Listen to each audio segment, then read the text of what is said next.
Hello, you're watching Shalom World News. I'm Katie Asco from Dublin, Ireland, and these are your latest headlines from around the world. In Israel, a Benedictine monastery has been vandalized by radical Jews. Father Nicodemus Schnabel said that the abbey was attacked on January 16th when vandals heaved construction debris onto the premises, damaging a roof and furniture. Luckily, no one was hurt in the incident. Located near a Jewish religious education institution, the Benedictine Abbey has faced 5 acts of vandalism and arson since 2013. Representative of the Tag Mar, Rabbi Tamar Applebaum, said that she was ashamed that some Jewish people feel such attacks are justified. The Australian government has recognised the contribution of Catholics in education, charity and healthcare in this year's Australia Day honours. Sydney-based architect and Maronite Catholic George El-Khoury was honoured with the Medal of the Order of Australia for his contributions to architecture and the community. Over 3 decades, El-Khoury has lent his services to build beautiful churches in the Maronite Diocese of Australia. Another notable Catholic who is celebrated is Father Peter Williams, the Vicar General of the Diocese of Parramatta. He was named a member of the Order of Australia for his contribution to education and the Catholic Church in general. Further still, Sister Barbara McDonough was honoured with the Order of Australia for her service to education. She served as teacher and principal for more than 40 years in schools run by her Sisters of Mercy congregation. Police in Britain have arrested 2 men on Wednesday, January 26th, in connection with the synagogue attack in the US. The 2 suspects were detained by counter-terrorism officers in Manchester. On January 15th, an armed man barged into the Congregation Beth Israel Synagogue in Colleyville, Texas, and interrupted the Shabbat service, taking the rabbi and 3 others hostage. One of them was later released and the others were rescued unharmed by members of an elite unit of the FBI who breached the building and gunned down the assailant. The slain man was identified as Malik Faisal Akram, a British national from Lancashire County. On January 20th, investigators in Britain arrested 2 other men in connection with the probe in Manchester and Birmingham.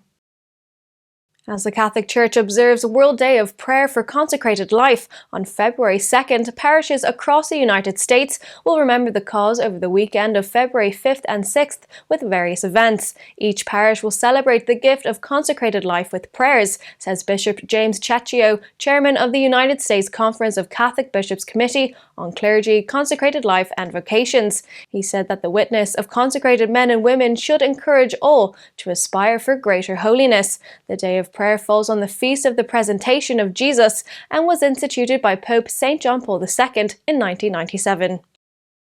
In the Philippines, a century-old image of Mary, Help of Christians, will be canonically crowned on May 24th, the feast day of the Marian title. According to the Diocese of Paranaque, the Holy See recently approved its request to canonically crown the statue of the Holy Virgin, which was brought to the country by former apostolic delegate Archbishop Guillermo Piani.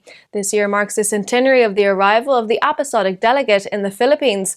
Once crowned, it will be the 2nd Marian image in the diocese to receive this rare honor. The other crowned image is the 4-century-old statue of Nuestra Señora del Buen Suceso, which has its own shrine linked to St. Andrew's Cathedral.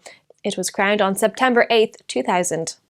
The National Counter-Terrorism Agency of Indonesia has reported that nearly 200 Islamic boarding schools have ties with terrorist organizations. Addressing the Parliament on January 25th, the agency's chief Boy Rafli Amar announced that 11 Islamic boarding schools in the country have ties with terrorist organization JAK, 68 schools have connections with the hardline outfit JI, and 119 have links with the JID, an Islamic State-linked terrorist group.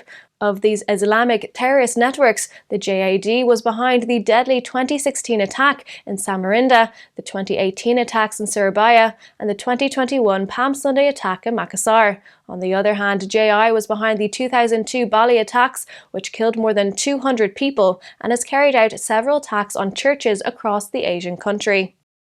As per the new joint report of advocacy groups Christian Solidarity Worldwide, Article 18, Middle East Concern, and Open Doors International, at least 59 Christians were arrested in Iran last year for adhering to their faith.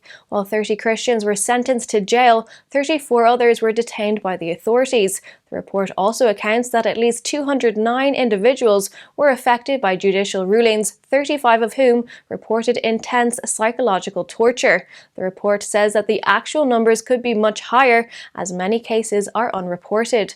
The joint report also calls on the Iranian government to uphold freedom of religion for all citizens and for the release of detained Christians. Although the Iranian top court had recently ruled that Christians worshipping in homes could not be charged with subversion or sedition, rights groups have expressed doubts about its implementation.